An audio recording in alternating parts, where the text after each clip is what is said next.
Woohoo! Welcome to Gutter Trash, episode 336, Dark Knight, a true Batman story. My name is Eric. And I am Jason. Hello, Jason. Hello, Eric. Hello, Edna. Hello, Edna. Our guest for the night. Who knew that she would respond to the sound of our voices? Yeah.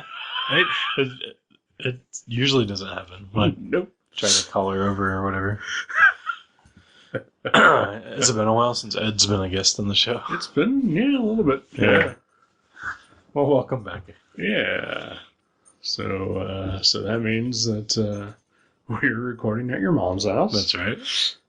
So we have our good guest and our bad guest with us today. The good one is curled up behind me right now, sleeping soundly. And the other one is chewing things. Right. Yeah, my mom's just curled up sleeping right behind you. Yep. It's not creepy at all. We like to record while my mom's sleeping in her room. Well, it's kind of nice to have Mrs. Young here with us. Yeah.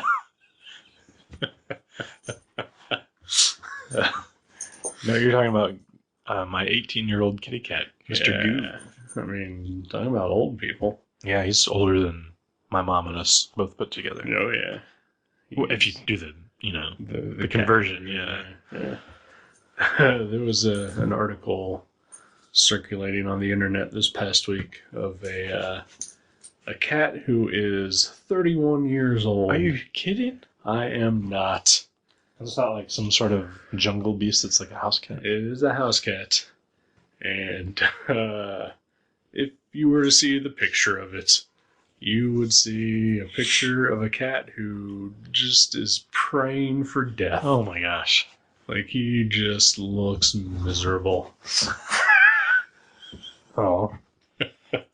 Like, there's just like one perfect shot of him just looking straight at the camera. And it is just the sign of someone who is just tired of living. Oh no. Not the kitty. Yep.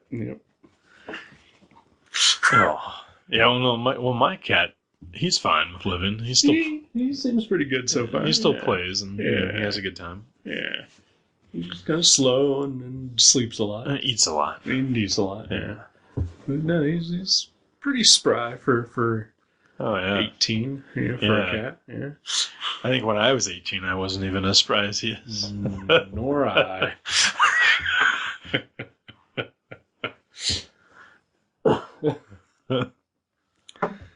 Yeah. So yeah, we wrote a comic. Yeah. Frank Miller's Dark Knight Returns. No. It's Dark Knight Strikes Again. Oh, that's the one. Yeah. In this episode, we watch Lynn Varley learn how to color with Photoshop. And then get divorced by Frank Miller. You think it was because of the coloring jump? You think that's what it was? May have played a factor. He's like, that's why this book is terrible. Yep. It's the coloring. It's not everything else. Well, the coloring didn't help. Well, no. But I mean, yeah, you can't really put a suit on a chimp and send it to the party, and like even if she did a stellar job, it still would have been Dark Knight Strikes Again. Yep. And now maybe it's just the Dark Knight franchise itself, because Dark Knight 3 is by all means terrible, and he has minimal involvement in that. I didn't even make a conscious decision not to read that book. I was just like, well, clearly I can't read that book. It's just like I haven't even investigated it to see if maybe I should read it. Right. It was just, and I haven't I don't feel strongly about I shouldn't read it. It just seems obvious I shouldn't read it. Right. It just seems like, oh, I shouldn't walk into that manhole. I'm not going to protest that there's an open manhole. Right. I'm not going to walk into that one. Yeah. I mean, it must have its fans. It sells really well. Because, last month when I went to see Brian Azzarello at Cincy Comic Con, people were bringing the hardcover editions of those issues to have him sign them. Yeah. Well, I mean, he is a good writer. Oh, right? sure. And yeah, But usually when he's sort of doing his own thing, is when he's at his best. right. Which is why I'll be reading Moonshine as soon as I get my copy of that. Oh yeah. But which is him reteaming finally with Eduardo Rizzo on a new ongoing book. That's awesome. Yeah, Those guys are like, they're a really good team. yeah, like they help each other shine. exactly. Moonshine even. Oh yeah. But no, yeah, like they've done a bunch of stuff together. Oh yeah. Everything that they wind up doing together is stellar. Right. I never read. What was it? Johnny Double. Yeah, Johnny Double's great. I That's never the read first time they ever worked together, I think. What was it? Yeah. I read 100 Bullets. I read the first issue of Moonshine. Yeah. But yeah. Then I think they had that Batman story in Wednesday Comics. Oh yeah, that's right. Forgot about that. Yeah. And I was going to say something about other like stellar teams of comics, but we shouldn't talk about them. No. We should talk about Eduardo Rizzo because he drew the comic that we read today. Yeah. It's not. And that came up organically. Yeah. Yeah. And as organically as we can actually. Oh, of course, yeah. Muster. But no, we did not read Dark Knight Strikes Again or even Dark Knight Returns. Or Dark Knight, the Master Race. No. We just read Dark Knight. Yes. With an N, not a K. Right. And Knights, that is. The Knights, that is. Yes.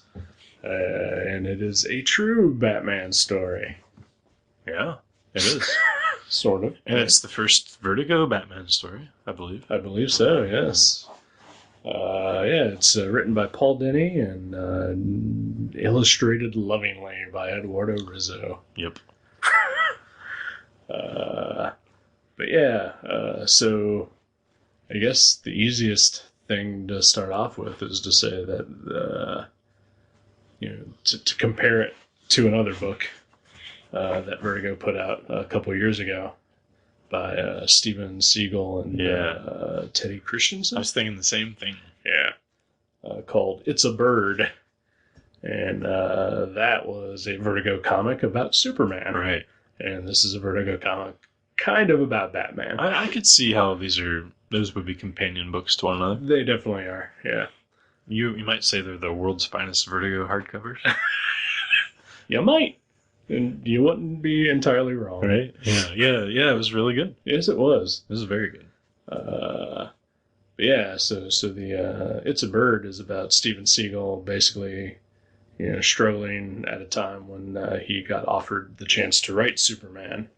At the time when he was going through a lot of family issues and medical issues, and just trying to figure out does he even want to write Superman? Does he even have anything to say? Right.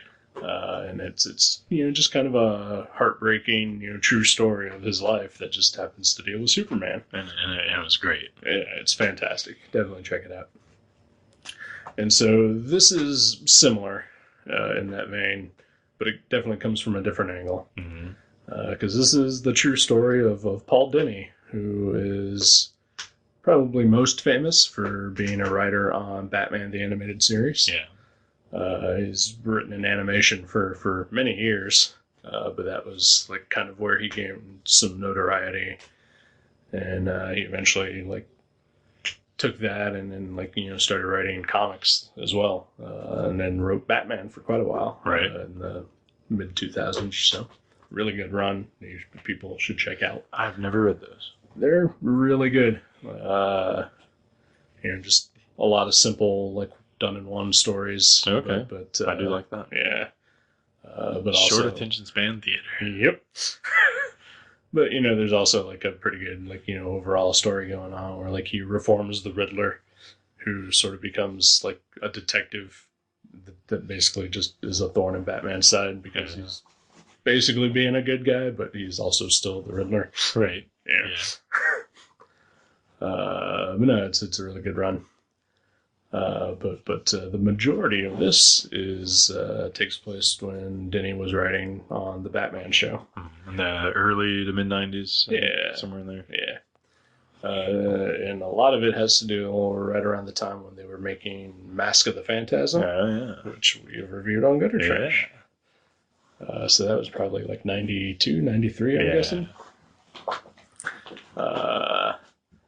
And so basically it's just the story of him and his life, and he kind of gives a layout of who he is and then the kind of person he is. He had some issues. He definitely had some issues, and as John Waters would say, some female trouble. Sure. What would John Waters know about female trouble, though? That's the name of one of his movies. Okay. Yeah. But yeah, I mean, he is, your classic nerd. Sure. Yeah. He's got his well, not only is he riding Batman, right? That's pretty awesome. Sure. But he's also got like the nerd room of toys and trinkets. Yeah. Like basically he like managed to get a job doing like the thing that he loved the most, like with the character that he loved the most. And then like, spent all his adult life, like building like a shrine to like toys and action figures and video games and which, the first part of that sounds great. Like, wow, you achieved it. Yeah. But then, like, he's like, But, we know people who have done that, and we have done that to an extent ourselves. Oh, sure. Yeah. Look at all the crap I have here. I know, right? You've seen my apartment. Right. I mean, you don't even write for Pee-wee's Big Adventure. You just have your entire apartment is laid out like you have. I do. Oh, it looks like the Playhouse. The cherry chairs are very comfortable. Thank you. Yeah. And who is custom made? I say it is, yeah. Like Corinthian leather, which I don't remember being in the show. No, I mean, I'd make some adjustments for my own personal taste. Personalized. Right? Yeah.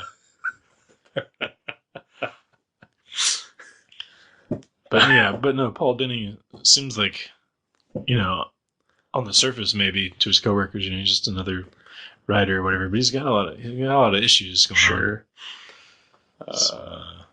Deep-rooted psychological things, maybe. Sure. And again, don't we all?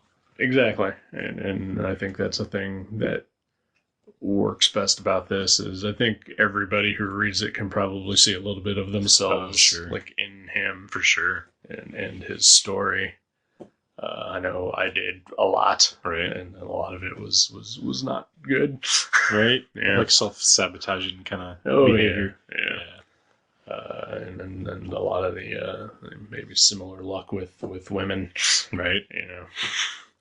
Maybe not to the extent of that he had, like, or that he presents in the book, but he had some like vapid relationships with like starlets. So like wannabe actresses that are because he's a Hollywood guy, and he sort of knew Spielberg. Yeah, he worked with Spielberg. So they all were basically trying to use him as an in, right?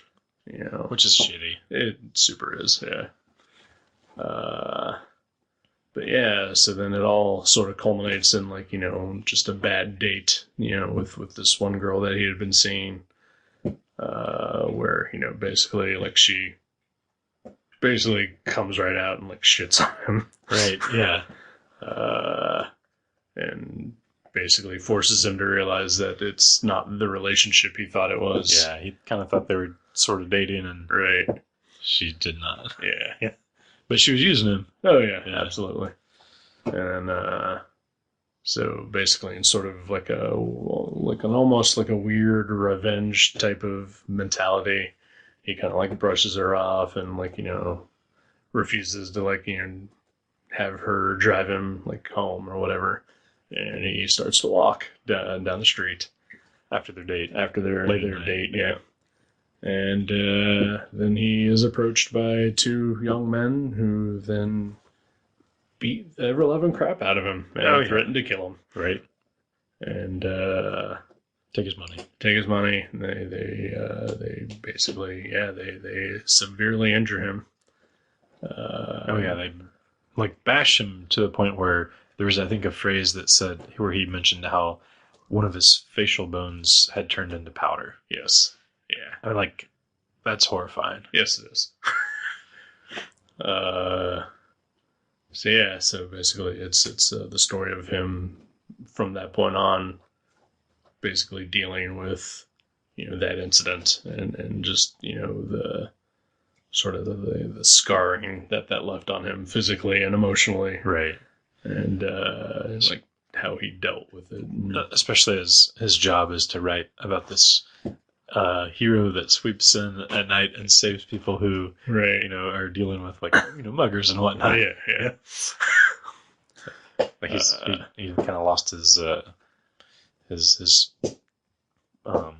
faith in Batman. Basically, yeah. And that's kind of one of the things throughout the book is that he imagines himself having conversations with the characters that he works on. And so basically Batman, Bruce Wayne, and the Joker all keep popping up to talk to him. Especially the Joker. Yeah, that was kind of his favorite. Yeah. And like once the mugging happens, the Joker really takes center stage in his imagination. Basically being the Joker and being, just making Paul like more down on himself than he probably would be had he not been having those thoughts. Sure. Yeah. Yeah, it's kind of like his, little angel and devil on the shoulders. Batman and Joker. Batman's trying to get him to pull himself together and not be a victim. And Joker's like, you deserve to not have to, work and think, just drink and play video games. And and it just sends him on a spiral. And and it's also about the people in his life who affect him.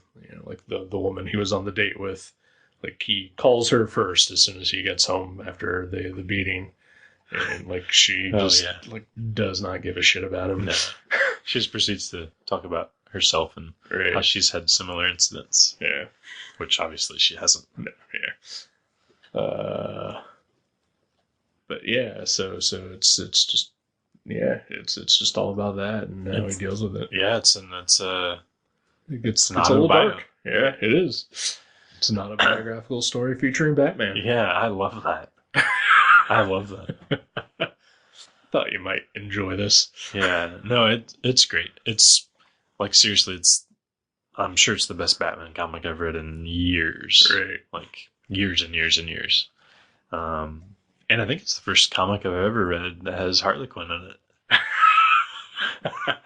I really think it is. I can't remember ever reading one, but she's one of the characters that talks to him because he did a lot of the episodes that. Well, he created Harley Quinn. Yeah. Oh, he did create. Yep. Well, yep. I probably would have known that if I'd ever read a Harley Quinn book.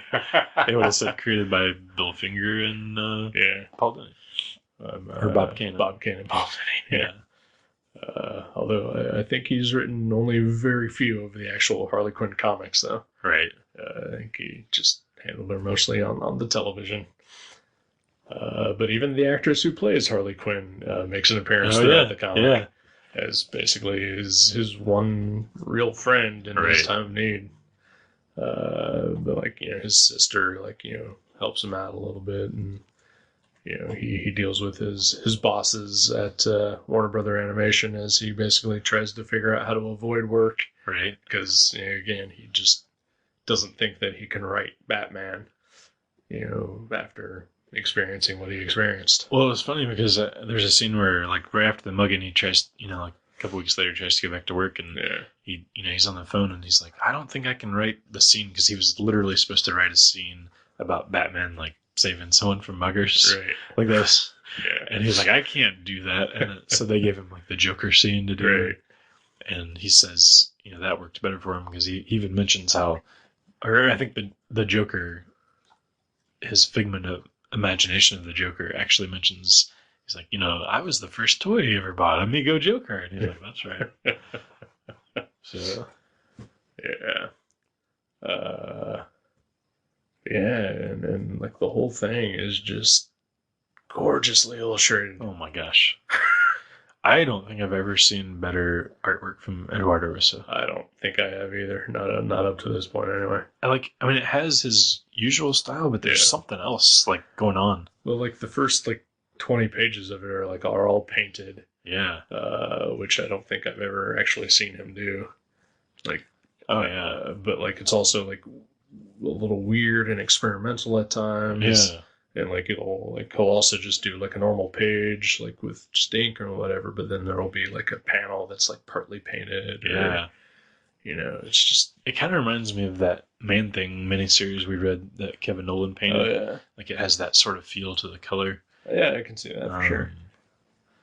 Yeah. Yeah, It's beautiful. yeah, it's Super cartoony, but still like right, gritty and dark and like that scene where realistic. Yeah. Oh yeah, like the light and everything when he's at the restaurant with the lady right before the mugging. Just the color on that is it's amazing. Like it's like this. It kind of is like sickening color, Yeah. Like it just has this tone of like you don't want to be there. Right. It's all like everything's kind of like tannish, orangish, and Yeah. but it's it's so well done. It's gorgeous. Yeah. Such a good comic. Like, just I mean, knowing that, that it actually happened and he's still able to convey, the ordeal he went through without like sensationalizing Right. it and without, trying to make himself better than, Oh, yeah. like some people would try to maybe portray themselves in a slightly better light Right. than, Oh, he definitely comes across as like, I mean, not a shitty guy, but like at the beginning of the book, he does a lot of things for wrong reasons, and he mentions it. He's like, Yeah. "Here's what I did. It was just stupid. And yeah. I did this," and yeah, just like the way he doesn't quite pick himself up by the bootstraps right away, and Right. he's just kind of a slug for a while, and he Yeah. depicts that really well. And And, I mean, neither of us have ever had that exact experience, but we've had, emotional problems Sure. where, like we didn't pick ourselves up by the Right. bootstraps, and Yeah. like it's very relatable. oh Like, yeah, like no matter what you've been through, like if you're emotionally damaged, like it's not just a quick snap of the fingers to No, get better. Like right. like you fuck up a it lot. takes a while. Yeah.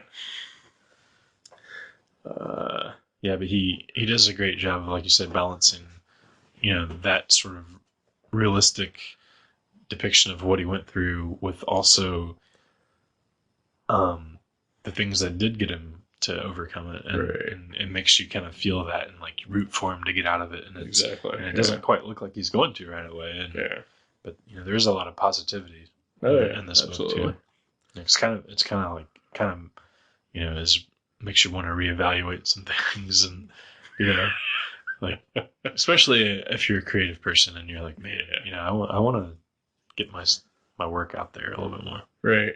Yeah, and then that's like another part of it too, because it is him about it's about him also not being able to write, which Yeah. is his job, but it's also the one thing that he used as an avenue when he was younger to be able to just cope with the world around him. Right.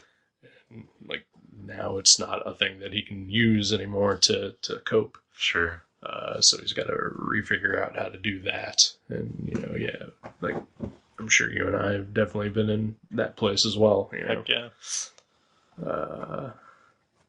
So, yeah, like it's just very,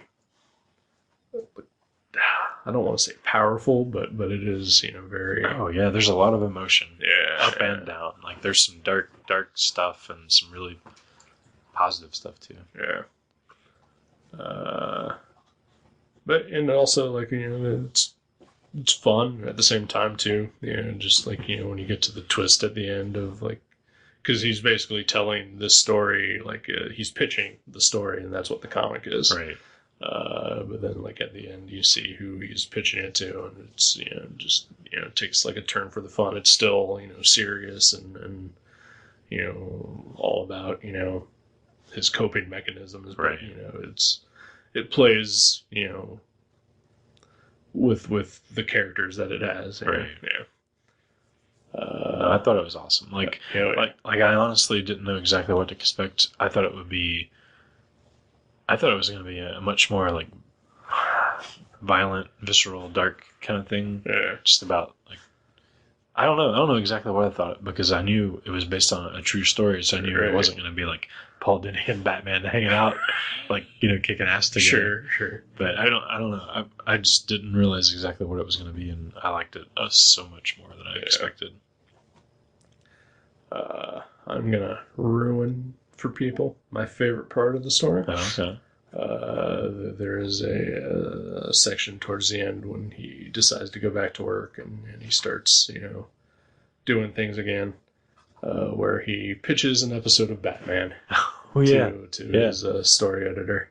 That was awesome. I want to see that cartoon now. It was cool to see like Eduardo Russo drew it. Drew that story. Yeah. I mean, it's only like 5 pages. Right. But no, yeah, it's the pitch for an episode of Batman that he basically just pitched. He kind of knew that it wouldn't get accepted, but it was just sort of a cathartic thing. Him dealing with his mugging through Batman, in a way, and his ordeal, taking a fantastical route with it. And yeah, it's one of those things where you read it now and you're like, oh man, I really wish that would have happened. Can you imagine? Yeah, it'd be an episode of Batman the Animated Series that guest stars Death and Dream. Yeah, that would be awesome. I think it definitely would have been one of those that goes down as this was one of the best episodes of that show ever. But it's never gonna happen. And it's. I mean, it could now though, because it could. They were like, "This is too dark. We don't want death on a kid's show." But, right. I mean, they could totally do it now, but I don't know what vehicle it would be. It wouldn't be on Brave and the Bold. I don't know. Well, that's the thing. I was about to mention this. That there was an episode of Brave and the Bold that Paul Dini wrote. That. Go listen to the sister podcast, The Viewmasters, where Joe Grunewald and I reviewed this episode. But it's basically, you watch it and you're like, well, this just had to be a leftover episode of Batman the Animated Series that they just never got around to making. Right. But it basically deals with Batman hunting down Joe Chill. Oh, wow. Okay. And it is super fucking dark. Really? It is incredibly dark. It's Brave and the Bold? Brave and the Bold, okay. Yeah. Wow. I want to see that. Yeah. There were 1 or 2 just really, really dark episodes of that cartoon, but that one for sure was written by Paul Dini. And it was just, wow, this is awesome. Right. And you can definitely kind of tell, especially now that I've read this, that he is definitely tapping into his dark area there. Well, it's clearly that he has a reason to have a dark area. Yeah. I mean, he experienced an ordeal that hopefully none of us ever will. Right. Yeah. I've heard stories. Earlier we were talking about the other Dark Knight comic. Right.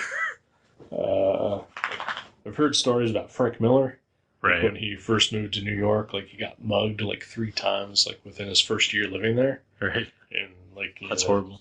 Kind of and I've heard that basically that formed his gritty. Yeah, how his approach to Daredevil and to Batman as well. Just that sort of weird, dark, unrelenting, view of crime that he has. Right. He did kind of become obsessed with crime. Oh yeah, and some people may say that also probably was what made him a little unhinged. Right. So it's good to see that Paul Dini did not go into that direction. No. Yeah. He's the Luke Skywalker to Miller's Darth Vader. Yeah. Because going back to Brave and the Bold, Paul Dini also wrote the final episode of that cartoon, which featured Ambush Bug and Batmite. So he clearly still maintains a sense of humor. Can you imagine Frank Miller's Batmite? It would just be awful. Yeah. Oh. Yeah. So Dark Knight, a true Batman story. It's great. It really is. It's like a standalone hardcover. Vertigo released this year, right? Yeah, a couple months ago. Yeah. It's very good. Yeah. So I read this book, and then I got to the end of it where there's like, an about the authors page. Right. Like Paul Dini has like 3 lines, Yeah. and then Eduardo Rizzo has like 16 paragraphs. Right. Yeah. And I read it, and I was like, why did he get such a long bio? And I was like, oh wait, because like the previous 90 pages were all about Paul Dini. Right. I thought that was funny too. Yeah. Yeah. Well, Paul Dini should draw a comic about Eduardo Rizzo. That'd be awesome. Yeah. Is it Risso? How do you pronounce his name? Is it Risso? I don't know. I don't know if it's Risso. Or Rizzo. I don't know. Yeah. I know he's Hispanic of some sort. If you're not familiar with his artwork, though, listener, he's got like a real cartoony style, but it's like such an awesome mastery of black and white, like shading, and like you can tell he's looked at equal parts like cartoon and noir over the years. He's got super cartoony but super expressive and moody. Yeah. And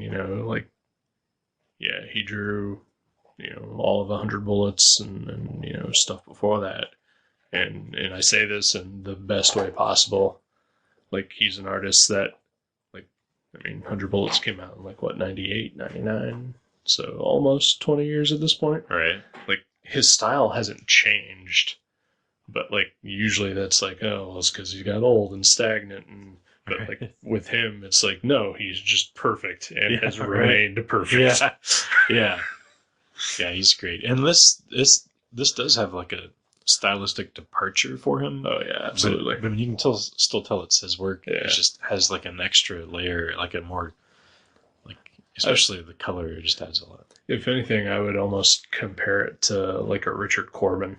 Yeah, where it's you always know that it's him. It always looks the same, and it always looks awesome. Yeah, and even when he experiments and does different and weird things, it's still 100%. It's true. Yeah. Yeah, it's beautiful. And I know I told this story already, but now that I actually have it here to show you at least, I had Eduardo Rizzo autograph this for me at Cincy Comic Con. Oh, yeah. And there it is on the inside cover. I had forgot that you had him autograph that. I saw that page and I thought it was just printed on there. Nope. That is his autograph. It's perfect. It is meticulous. It took him half an hour. Yeah, seriously, it's just a black page with white lettering that I guess he had a white marker, but it's perfect. And I honestly saw that and thought it was just autographed. Yeah. Not autographed, but printed. Yeah, no. Because it totally matches what's on the cover. Right. Yeah. Wow. I think it's funny whenever I read his works is because you can always tell a page that he's super proud of because he always signs it. Yeah. I saw he did, because there's a splash page where in Paul Dini's mind, Batman is saving him from the mugging, and it's a 2-page splash page, and it's awesome. And I saw he signed that one. I was hopefully he signed that, and he gave it to Paul Dini. Yeah, that was awesome. Yeah, definitely recommended for sure. Highly. Yeah, seriously, best Batman comic I've read in years. Yeah. All right. Well, let's take an old break here. Yeah. Maybe see if we can get Edna to calm down a little bit. Just a little bit. Yeah. She's eating, so maybe we'll let her outside for the second half. All right. We'll be back.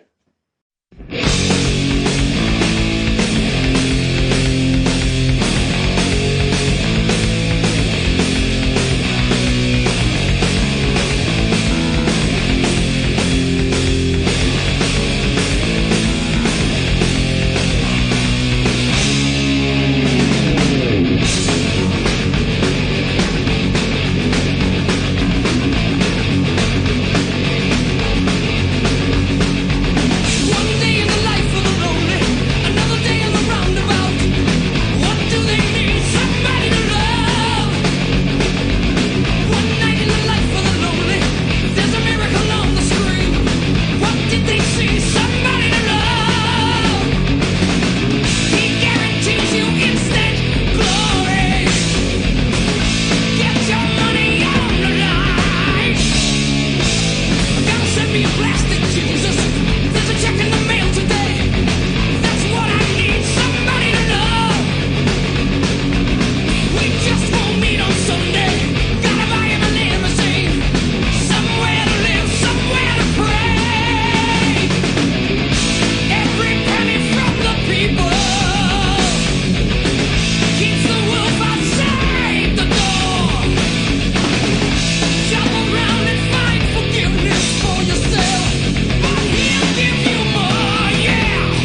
Hi, welcome back to Gutter Trash. Hello.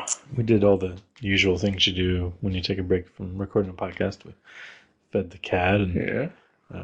passed some gas. Sure. Applied tape to the holes in the furniture.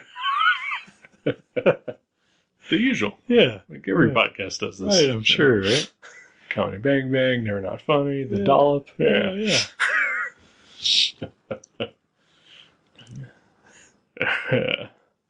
So how you doing?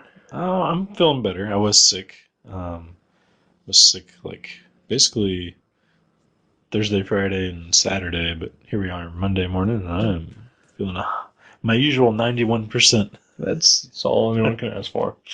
So that's a solid B. B for, plus. For me, it's an A. That's Yeah. as high as it gets. Yeah. 91% is my 100%. Well, for me, it's a solid C plus. Is my highest. 77, Yeah. 78. Like I've said, if I'm okay, that is as good as it gets.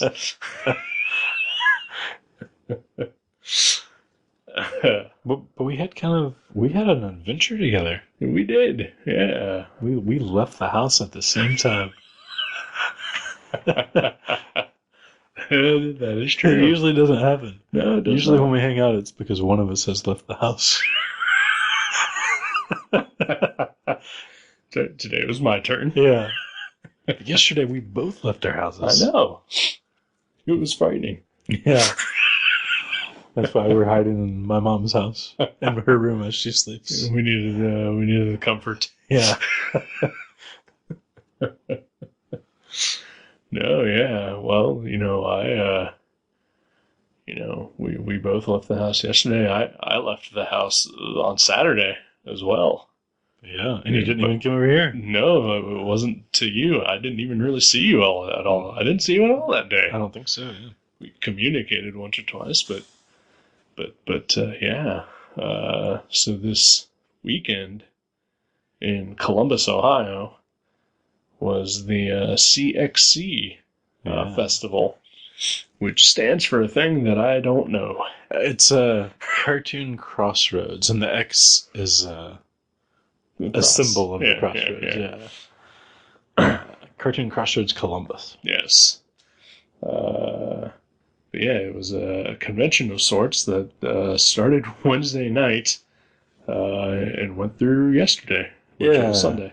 Yeah, it was more. I'd say it's more of a festival. It's like a comics festival, and they don't have that in the title, but No. because it seems to me it's modeled after TCAF, which that acronym stands for Toronto Comic Arts Festival, Right. and that's what this reminds me of. I know their Twitter handle is CXC Festival. So Okay. yeah, and I think like their flyers and posters all had festival on it as well. But I mean, for the lay person, Yeah. like it's a comic convention of sorts, Right. Just not with your typical comic convention tropes or.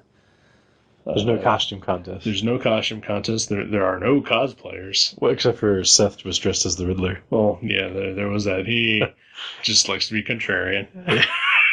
Seriously, Canadian cartoonist Seth, it looked like he borrowed his wardrobe from this 1966 Batman show when Frank Gorshin is in a suit. Yep. Because it doesn't have the question marks on it, but it's like head to toe green suit. Yes, it is. He was pimping. He definitely was. I think Straight pimping. That's going to be the it next. also looked a little oversized, so I'm wondering, did he buy it from the Steve Harvey collection?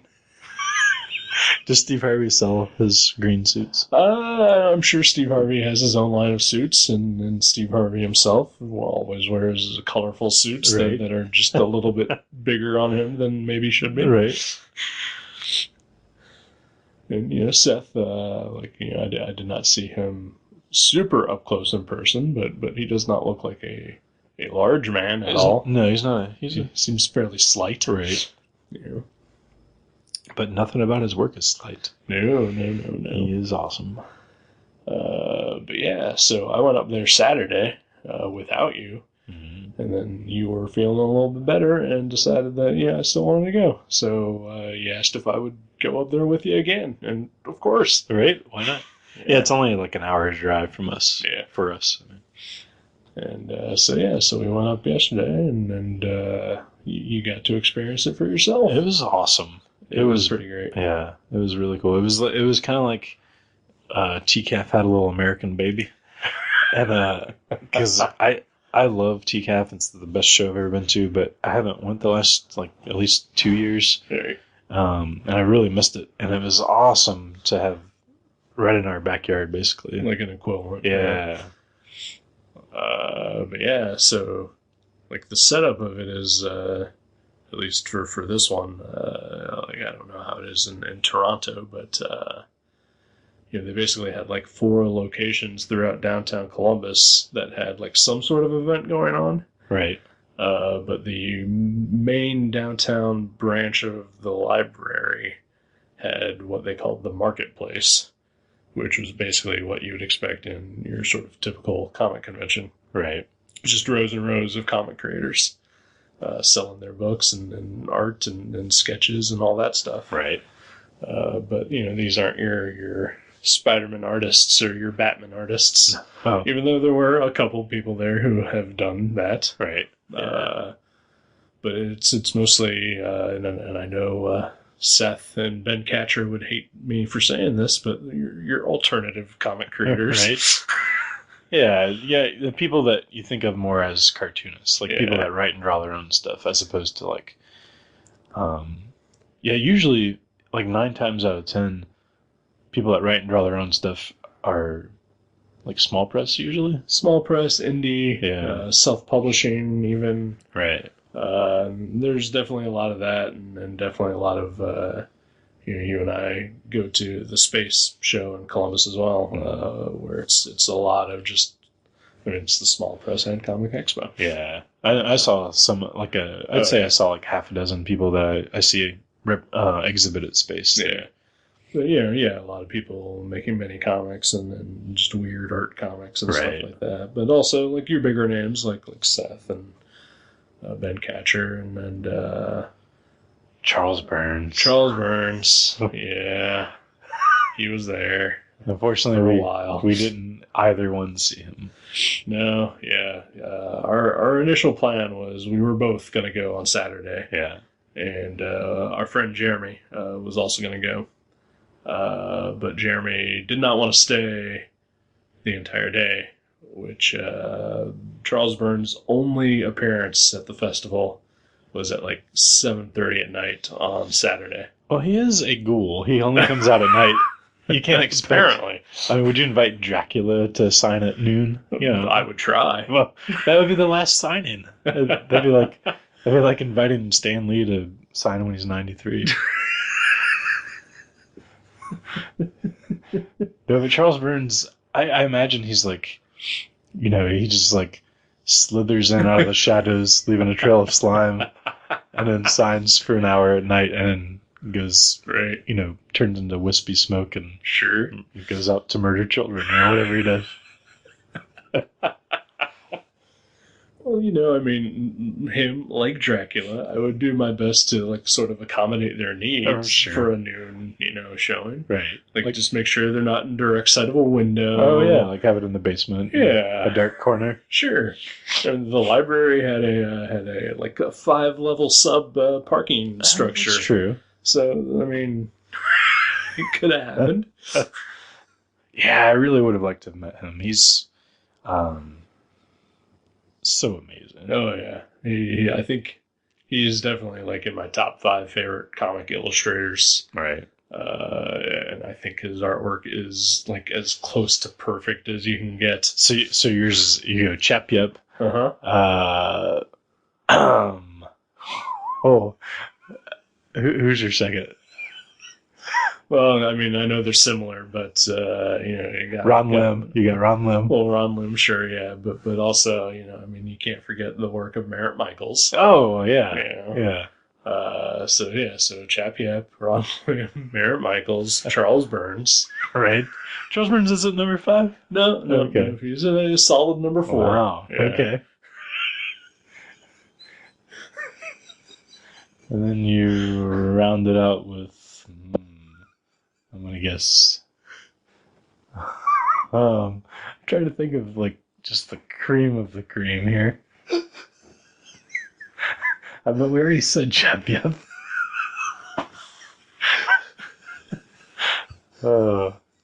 It's a rotating number 5. Yeah. They can never Like come up with a solid right. 5. Yeah. Like you read issue 30 of Ravage 2099, you're like, okay, it's this guy. Exactly. Yeah. And then you read something else, and you're like, oh, maybe it's this guy. Right. It's always changing, except for those top 4. Yeah.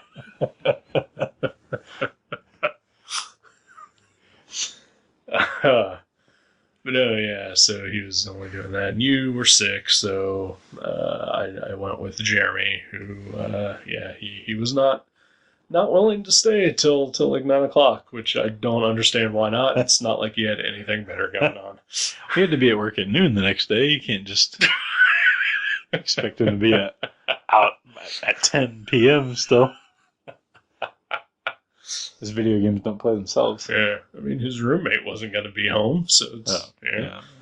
Maybe he was scared to be by himself. Coming home alone when there's no one. I don't know. I mean, I would have been with him driving home, like for a good portion of it. He only lives 5 minutes from my house. Right. But no, yeah, so we unfortunately also did not get to see Charles Burns either. But I still had a good time Saturday for the most part, and I met Sergio Aragonis. That's awesome. Which was super awesome. Even though he apparently had to go to the bathroom as soon as I got to the front of his line. You bring in the best out in people. Well, sure. And then, this is the thing. So the Charles Burns signing was also with Nate Powell. I cannot think of 2 more different comic creators. I mean, like, I see what you mean when you say that, but at the same time, they both are such, like, masters of, like, black and white and shadow and things. So. I mean, yeah, they're both good, but they're also completely different. Oh, yeah. And also, like, we described Charles Burns as a slithering slime monster. Right. And Nate Powell is just, like, the sunniest, happiest person that has ever existed in the world. He is a Pokemon.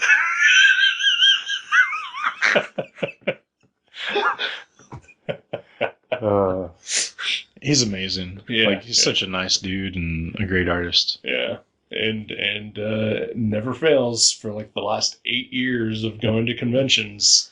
Every time I see him, he pretends to recognize me. He probably does. I mean, he was on the show once. Yeah, he was. He was, sure. But I mean, come on. Right? I'm sure he meets a lot of people. Exactly, right? I mean, unless he's just one of those guys that has, like, eidetic memory. He took that memory course that you see on on late night public access. Like, I don't know. I guess if pressed, like, I am 100% certain, like, he wouldn't know my name. Right. But, yeah, I guess I could see him recognizing my face and just, like, there being some sort of connection there. Maybe he doesn't know our names, but he's like, hey, it's those idiots that buy stuff from me. Yeah. That had me on their show.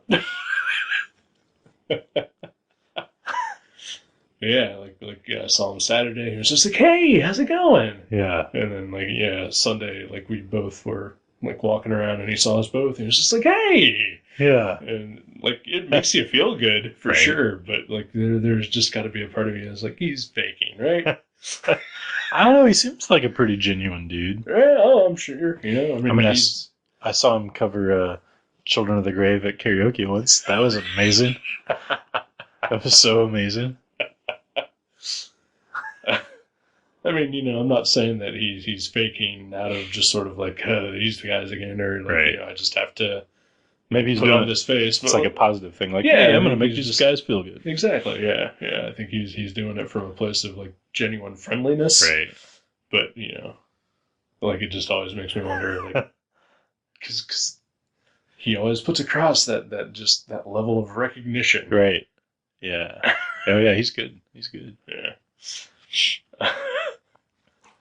I mean, considering that, like, earlier in the show, like, I had passed the table and I saw a couple of comics that I was thinking about purchasing for our friend, because they're horror comics, and he always wants us to all be on the lookout for horror comics. Sure.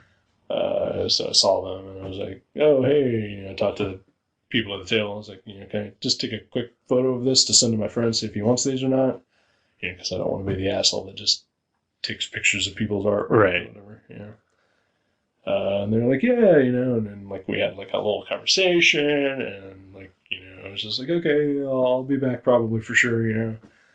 Uh, and so I walked away, and like half an hour later, I got a message back. It's like, hey, yeah, pick me up this one. And I'm like, okay, so like I went back to that table, and just like no recognition. Yeah. Right. They weren't like, oh, he's back. Right. Yeah. Yeah, and especially at a convention where you just see so many people, it seems like it'd be hard to keep all that in order. Right.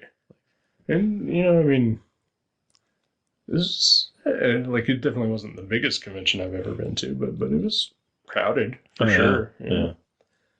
And I gotta say, it was probably one of my favorite convention experiences outside of like whenever I've like had a table at one. Right.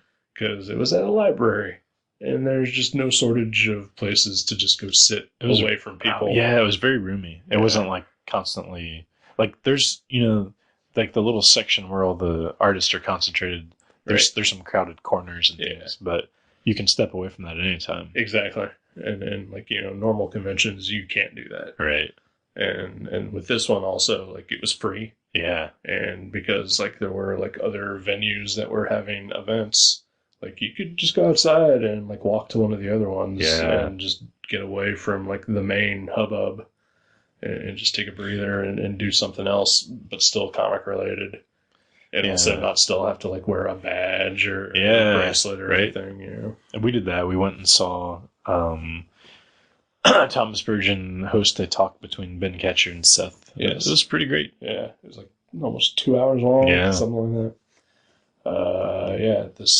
The art museum, which was Columbus Museum of Art or whatever. I think it's something like that. Museum of Modern Art. Maybe. I think it was MoMA. Yeah, but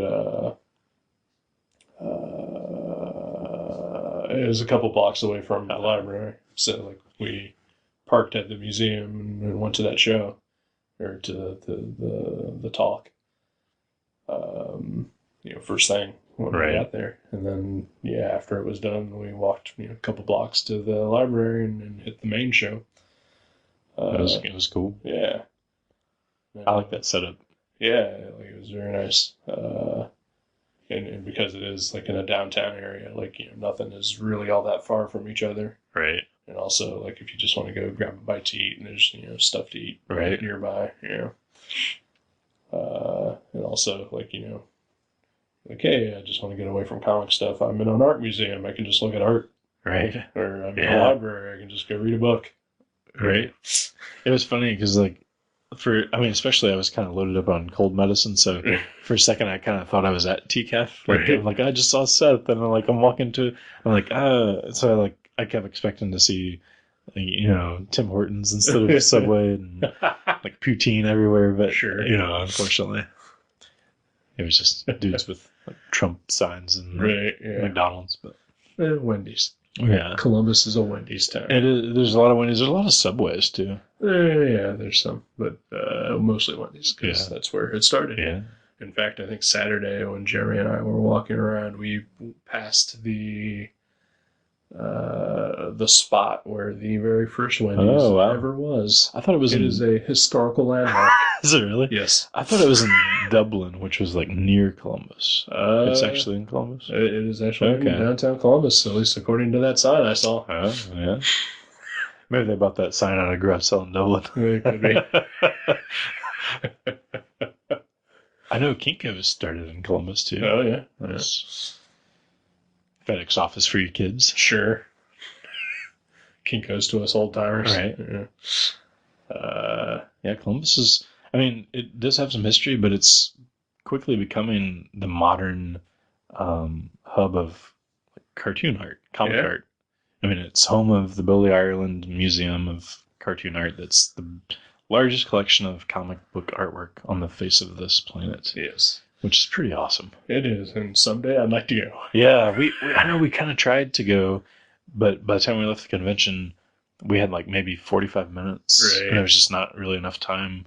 And the We were previous starving day, too. Yeah. And the previous day, Jeremy and I were also, because we were up there, and like I said, he wasn't going to stay the whole night, but he was like, yeah, I got no problem going to the library there, and like that was our plan. Like before we headed back to Dayton, we were going to go there and take a look around.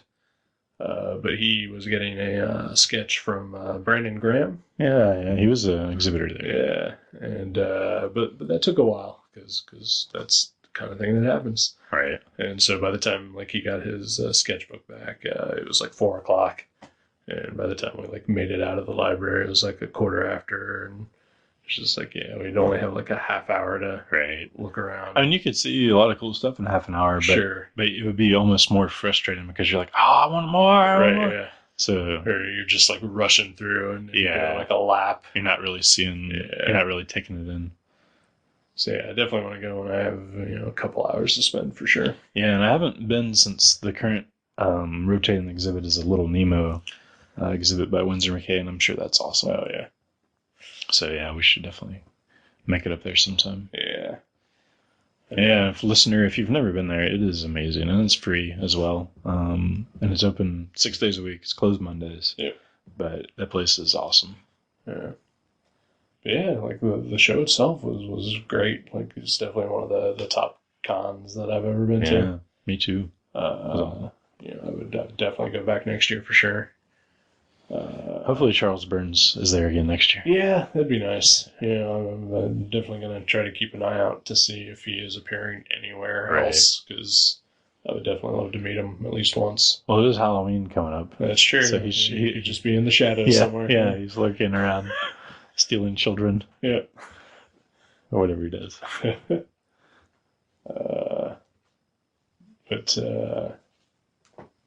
I just... it's kind of a bummer that we missed that. Right. Yeah, next time. Yeah. Yeah, I actually did see him once. I was standing like 20 feet away from him at SPX in Bethesda, Maryland. But he wasn't exhibiting there or signing. He was just like, I'm just going to a comic convention. Right. I'm Charles Burns.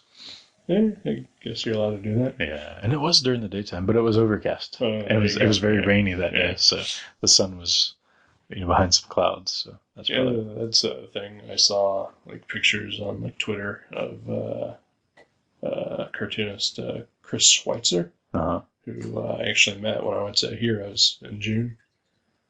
He apparently was at CXC, but not exhibiting. Like he just went. Well, that's awesome. So there are like pictures of him and like Stan Sakai and Sergio Aragonés just hanging out, and like he's a relatively well-known cartoonist, so I'm sure he like went to all the parties or whatever. But, he was not actually.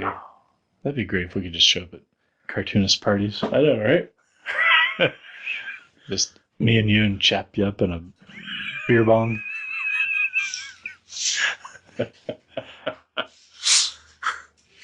Yeah, it was a good time. Yeah, I met Ben Ketcher and he drew a suitcase for me. Oh yeah, that's right. That was awesome. Yeah, because you've got a copy of McSweeney's book with like 400 like awesome indie cartoonists in it. Like just about all of my favorites. I mean, not all of my favorites, but quite a selection of some of the best cartoonists on the planet Earth. And I'm trying to get it signed by all the ones at least that I like. Right. And I've got that are alive. Yeah. I've got a dozen or so, and I was able to get Ben Ketcher's at this one, so that was really cool. And he drew a suitcase. That's awesome. Next to his signature. Yeah. And then you also got a book signed by Seth, but you already had that book signed by him previously. Right. Yeah. Yeah, Seth, I had him sign It's a Good Life If You Don't Weaken, which is one of my favorite graphic novels, and he drew a sketch in there and gold pen on a black page. That's awesome. It looks really neat. Yeah, he's one of the good ones. Yeah. Then our friend Nate McDonough was also there. Oh yeah. Talked to him a little bit. In full effect. Yeah. I read his Minions comic. He did I've never seen Despicable Me, but there's these characters, I guess, that are beloved by children called the Minions. I'm aware. And he did a mini comic about them doing really terrible things, and it was pretty funny. I didn't buy too much because, as always, I am poor, and as always, I am really poor whenever I wind up going to any comic It convention. just works out that way, doesn't it? Yeah. But I did buy a couple things, and one of the things I bought was a mini comic called Kourtney Kardashian's Guide to Eating a Kit Kat. Because you've always wondered. Well, sure. Yeah. I could use some more efficiency in my life. For to die, I think we could apply the fridging phenomenon to him. Uh-huh. Yeah. Yeah, I get that. Yeah. Basically, just motivation for our main character Yeah. to get some. Sure. Yeah. Okay. Okay. Like, I want to see Jay succeed in that area with him. Yeah. But I have no vested interest in him. Yeah, definitely. Yeah. Yeah. If entire episodes went by that he was not in, Yeah. I would not feel bad. Yep. Yeah. Yeah. All right. And also, his name is Eric, and it still So bothers his me. name is Eric. He's the worst. He adds no value. Nope.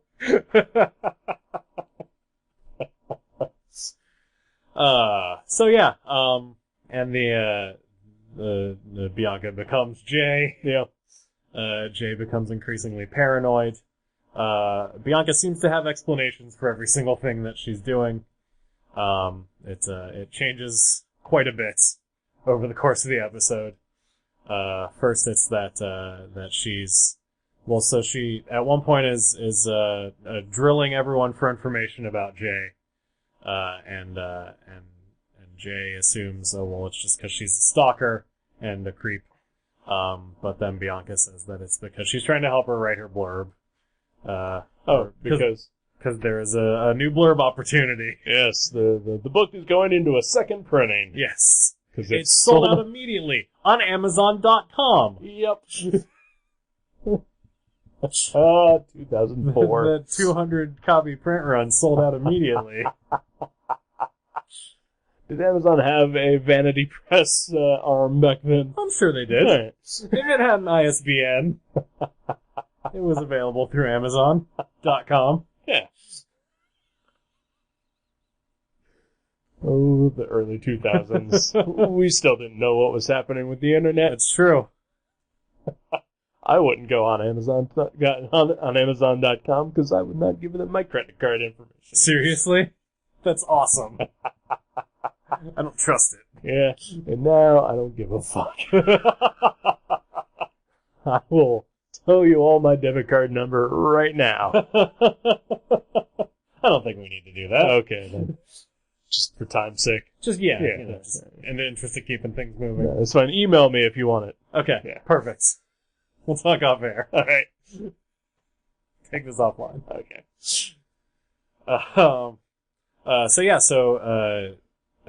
Sharon and Aaron have both agreed to give up 5 of their words each, Yes. giving Jay 10 more words to work with. Yeah. Total of 15 words for her blurb. She can write her own blurb. She can write it herself. Yep. So Bianca is under the guise that she is helping her write the blurb, which she does, and it is a well-written blurb. Yeah. It also does not fit Jay totally. No, it's total bullshit. Yep. Yeah.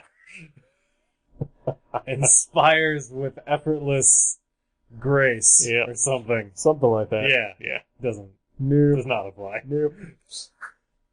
To her, maybe, Maybe. because she is a creepy stalker Uh-huh. who is assimilating her identity. That's true.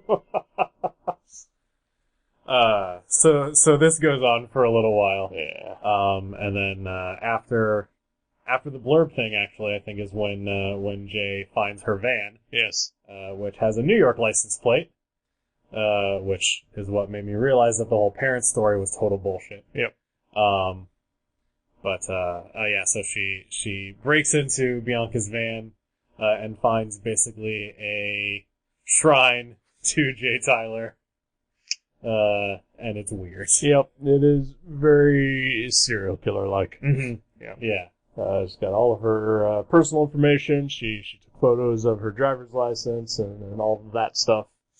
She has a picture of the Tyler family that she could not possibly have Unless she had broken into somewhere Yeah. and stolen it. It's very possible.